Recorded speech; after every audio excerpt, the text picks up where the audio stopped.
Finally, I'd like to introduce to you, as we were at a town hall meeting earlier, and John Morse, the other one, introduced this person as perhaps the greatest Speaker of the House we've ever had in the state. And it is my great honor to introduce to you Speaker Andrew Romanoff.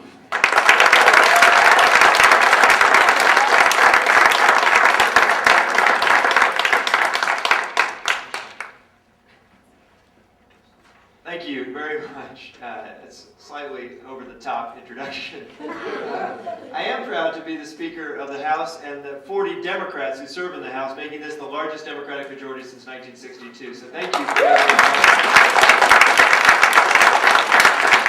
I want to just talk to you about a few other numbers that I think might matter in House District 17 and to Dennis's chances of success here, which I think are terrific this year. 20 is the number of Democrats in the state Senate, one of the largest majorities we've had in that chamber. So thank you for sending John Morse our way to form a Democratic majority in the Senate.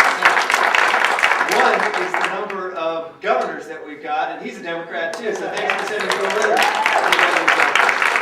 Those numbers, 40 Democrats in the House, 20 Democrats in the Senate, 1 Democrat down in the governor's office, those numbers are actually not as important as the numbers that matter in ordinary people's lives. And that's the numbers I just wanted to talk about real quick. 750, that's the number of Coloradans with autism or developmental disabilities like Down syndrome who will no longer have to wait in line for the services they get because of the budget that John Morse passed with them. Dennis, I know, will support it. Governor Ritter will sign into law next week. 750 adults are going to have better lives in Colorado because their developmental disabilities will actually entitle them to services now.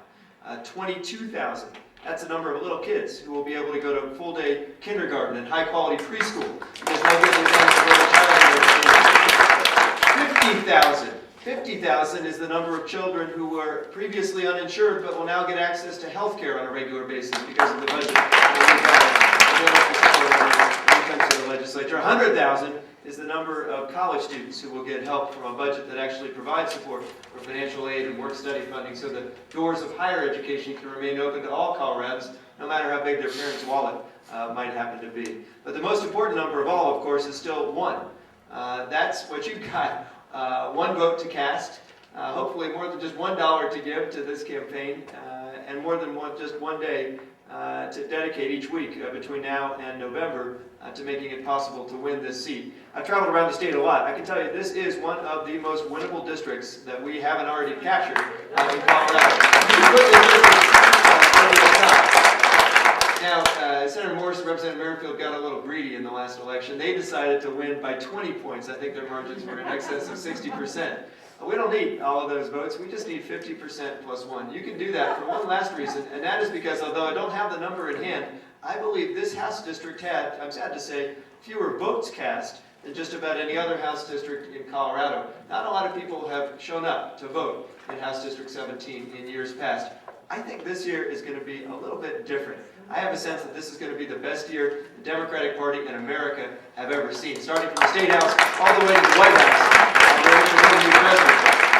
I think because the turnout is so low, every vote matters a little bit more. Every door knocked on matters a little bit more. Every phone call you make matters a little bit more. The fact is, since turnout is so low, it doesn't take a lot of effort, actually, to put this seat over the top. But it does take all of our work, I think, between now and November. I wish I could say that I would call Dennis a colleague. I won't be there because 9 is the number of months I've got left before I finish my term. But I would be happy to come back to the Capitol next year and welcome Representative Dennis Apuan, perhaps as an interim for him. I think they've done a good job. So thank you for letting me join you.